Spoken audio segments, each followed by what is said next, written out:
আসসালামু আলাইকুম। আমি ইব্রাহিম খলিল। আমি এসেছি একটা সাইট ভিজিটে এবং এই ভিজিটের যে কাজগুলো দেখা হলো বা করা হলো সেটা আপনাদের সাথে শেয়ার করার জন্যই আমার এই ভিডিওটা।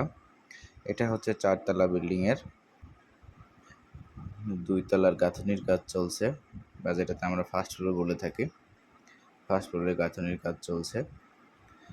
গাঁথনি ৭ ফিট হাইট পর্যন্ত হয়ে গেছে। এখন লিন্টেল, ফল ছাদ, ডাউন ছাদ এগুলোর কাজ চলমান।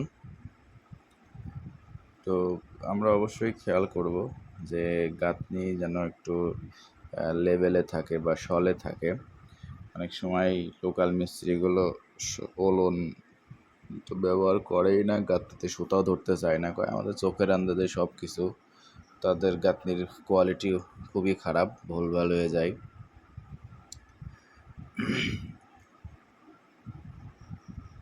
এটাতে হচ্ছে আপনার 4টা বেডরুম আছে, একটা নামাজের জায়গা আছে, স্টোর রুম আছে, 3টে অ্যাটাচড বাথরুম, একটা কমন বাথরুম আছে এবং আপনার 20 ফুট বাই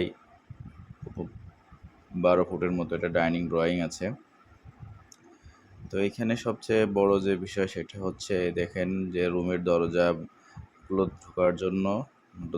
তৈরি করার জন্য কলামের এখানে কোনো 5 ইঞ্চি গাঁথনি করা নেই। তো গ্রামে অনেক মিস্ত্রি যখন এই চৌকাঠ লাগায় তখন এই কলামগুলো গ্রুপ কেটে চৌকাঠের যে হুক থাকে বা ওই ক্লামগুলো ওর ভিতরে দিয়ে ঢালাই করে। তো এটার জন্য এই মিস্ত্রিদের আজকে বলে দিয়ে আসা হয়েছে এবং চৌকাঠের গোড়ায় 5 ইঞ্চি কোপলা গাঁথনি বা 10 ইঞ্চি কোপলা গাঁথনি না দিয়ে সর্বোত্তম পদ্ধতিতে যেভাবে চৌকাঠ লাগানো যায় সেটার একটা পরামর্শ দেওয়া হয়েছে এবং সেটা আপনাদের জন্য শেয়ার করছি। সেটা হচ্ছে এই স্ট্যান্ডটা খুবই খারাপ দেখা যায় রুমের ভিতর থেকে। তো এটার জন্যই আমার পরামর্শ হচ্ছে বিম বরাবর ডাউন ছাদ দিয়ে নেবে। এটা হচ্ছে আপনার যে ফ্ল্যাট বার পাওয়া যায়, ফ্ল্যাট বারে চৌকাঠের অংশে কয়টা ছিদ্র রেখে স্ক্রু মারতে হবে এবং বাড়তি রাখতে হবে, এগুলো সোজাই থাকবে। কলামের 2 পাশে ইউ আকারে করে দিতে হবে চৌকাঠ লাগানোর পরে, অথবা ড্রিল করে ওয়েল্ডিং করে দিতে হবে।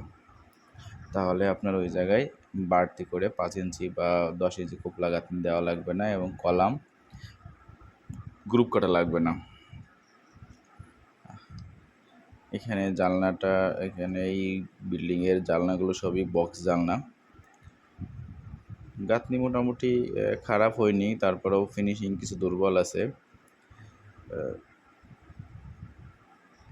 যখন নিচ থেকে দাঁড়িয়ে গাঁথনি করছে তখনকার গাঁথনির কোয়ালিটি একরকম, যখন মাচায় উঠে গাঁথনি করছে তার কোয়ালিটি আরেক রকম।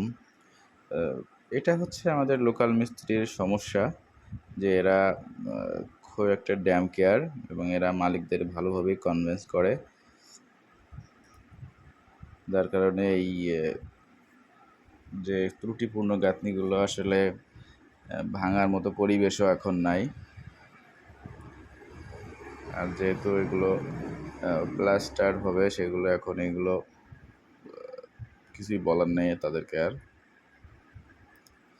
যেটা দেখছেন এটা হচ্ছে একটা ক্যাবিনেট এবং বারান্দাতে ফল ছাদ দেওয়া হবে বা ডাউন ছাদ যেটা বলেন দেওয়া হবে।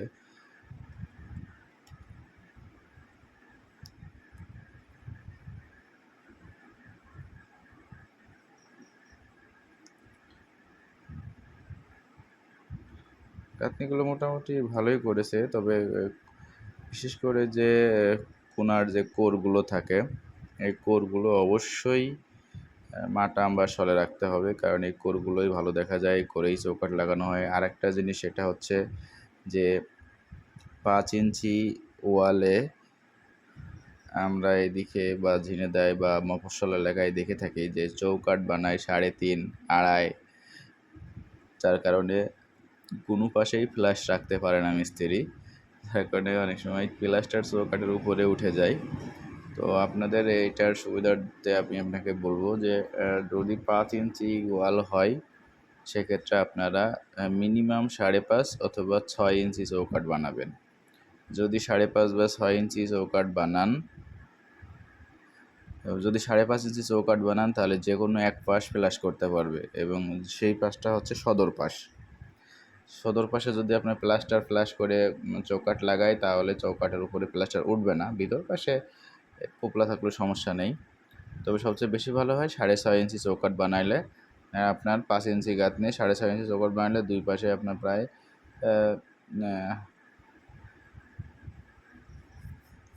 1.5 ইঞ্চি করে হচ্ছে আপনার ক্লিয়ার থাকবে, যাতে প্লাস্টারে আপনার মেকআপ হয়ে যাবে। এটা অনেকে খরচ বাঁচানোর কারণে ওই 3.5, 4 এখন চৌকাঠ বানায়, যা দুই দিকেই কোনো দিকেই ফ্ল্যাশ করা যায় না। এটা খুবই একটা খারাপ দেখা যায়। তো শখের বাড়ি, শখের জিনিস, নিজের একটু ভুলের জন্য আজীবন নষ্ট হওয়ার থেকে একটু চোখ কান খোলা রাখবেন। মিস্ত্রিরা অনেক সময় ভালো পরামর্শ দেয়, অনেক সময় খারাপ পরামর্শ দেয়। মিস্ত্রি বা ইঞ্জিনিয়ার বা ভালো টেকনিশিয়ান যারা আছে এদের পরামর্শ নেবেন, তারপরে আপনি ভাববেন কোনটা ভালো বা কোনটা আপনার লাভ এবং সৌন্দর্যটা ব্যবসা করা আছে। যেহেতু বিল্ডিং আলটিমেটলি সবাই চায় একটু সুন্দর হোক, কেউই চায় না তার শখের বিল্ডিংটা খারাপ দেখা যাক বা কেউ এসে একটু বাজে মন্তব্য করুক। তো আপনারা সবাই চাইবেন যে চৌকাঠটা যেন অবশ্যই, দরজার চৌকাঠটা যেন অবশ্যই 5 ইঞ্চি গাঁথনিতে 6.5 অথবা 6.5 ইঞ্চি রাখতে। আর অনেক সময় আমরা দেখি যে বিমের থেকে ছাদ বাড়িয়ে নেওয়া হয় বাইরে 1 ফুট 1.5 ফুট। তো 1-1.5 ফুটের যখন হচ্ছে গাঁথনি করা হয়, তখন ওই গাঁথনি এবং বিমের ওই মাঝখানে দেখা যাচ্ছে 8 ইঞ্চি বা 6 ইঞ্চি, অনেক জায়গায় 1 ফুট একটা গ্যাপ থাকে। ওই গ্যাপে আসলে প্লাস্টার করাও কষ্টসাধ্য ভালোভাবে, এবং রুমে ঢুকলে যখন খাটটাট বিছানো হয়, শুয়ে থাকলে তখন ওই যে ওই চিপাই জায়গা দেখা যায় উপরে 6 ইঞ্চি বা 8 ইঞ্চি 1 ফুট, যেটা খুবই খারাপ দেখা যায়। তো এটার জন্য আমার পরামর্শ হলো আপনারা বিমের বটম লেভেল বরাবর শাটারিং করবেন। শাটারিং করার পরে রড বিছায়ে বাইরের সাইড থেকে 3 ইঞ্চি ঢালাই দিবেন। তাহলে হচ্ছে আপনার নিচেই যে নিচের থেকে মানে রুমের ভিতর থেকে যে 6 ইঞ্চি বা 8 ইঞ্চি বা 1 ফুট যে চিপা জায়গা দেখা যেত এবং উপরে প্রায় 1 ফুট হাইট থাকতো, যেটা খুবই খারাপ দেখা যায়, অন্ধকার দেখা যায়, সেটা দেখা যাবে না। আপনার নিচের থেকে রুমের ভিতর থেকে দেখা যাবে যে বিমের তলাটা যদি 10 ইঞ্চি হয় তাহলে ওই 8 ইঞ্চি যোগ হলে 18 ইঞ্চি দেখা যাবে, ওই তলাটা সুন্দর দেখা যাবে।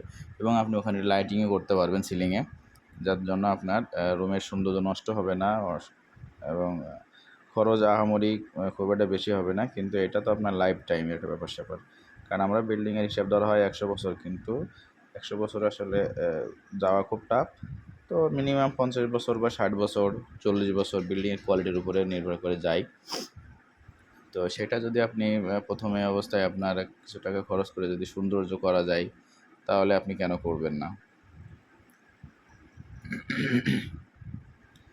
অবশ্যই কলামে চৌকাঠ লাগানোর সময় অবশ্যই আপনারা খেয়াল করবেন যেন কলাম কোনো সময় গ্রুপ না কাটে, কারণ আমাদের মফস্বলের ম্যাক্সিমাম মিস্ত্রিরাই এই কলাম গ্রুপ কেটে ফেলে। কলাম গ্রুপ কেটে অনেক জায়গায় দেখেছি যে কলাম গ্রুপ কেটে রড বের করে ফেলে। আবার অনেক সময় ইলেকট্রিকের পাইপ নেওয়ার জন্য কলাম চারিপাশ গ্রুপ কেটে ইলেকট্রিকের পাইপ ঢুকায়, যা কলামের জন্য খুবই ক্ষতিকর। আর এই ক্ষতিকরটা আসলে এটা ইনস্ট্যান্ট হয় না, তো যার কারণে আমরা এর মূল্যটা বুঝি না। আর আরেকটা জিনিস সেটা হচ্ছে যে আমরা দরজা জানালার জন্য যে মাপটা আসলে রেখে থাকি, যেরকম বাথরুমে রান্না করে এগুলো বারান্দায় যাওয়ার দরজার মাপ আমরা সচরাচর 2.5 ফুট বা 30 ইঞ্চি রেখে থাকি। এটা হচ্ছে আপনার ক্লিয়ার মাপ। তো যদি আপনি 2.5 ফুট বা 30 ইঞ্চি রেখে থাকেন কাজের সময়, তাহলে কিন্তু আপনি 2.5 ফুটের দরজা পাবেন না। এটা আপনাকে রাখতে হবে মিনিমাম 1 ইঞ্চি ক্লিয়ার। সেক্ষেত্রে রুমের দরজা আমরা রাখি 36, 40, 42, যে যেভাবে চাই, যে মালিক যার যেটা পছন্দ হয়। 36-এর নিচে আমরা রাখা হয় না বা সাপোর্ট করি না। অনেক সময় এটা আমরা 42, 40, 38 মালিকের চাহিদা অনুযায়ী আমরা এটা করে থাকি, এবং অনেক মালিক তার নিজস্ব চাহিদা বলে বাড়ায় থাকে। তো সেটা 36-এর নিচেই না রুমের দরজা। সেক্ষেত্রেও আপনার যে মাপ থাকবে, যদি 36 হয় তাহলে আপনি 37 রাখবেন, 40 হলে 41 রাখবেন। আর একটা যে জানলার যে মাপগুলো রাখা হয় সেগুলো আপনার হচ্ছে 1 ইঞ্চি ক্লিয়ার রাখবেন। তো সবাই ভালো থাকবেন। আল্লাহ হাফেজ। আসসালামু আলাইকুম।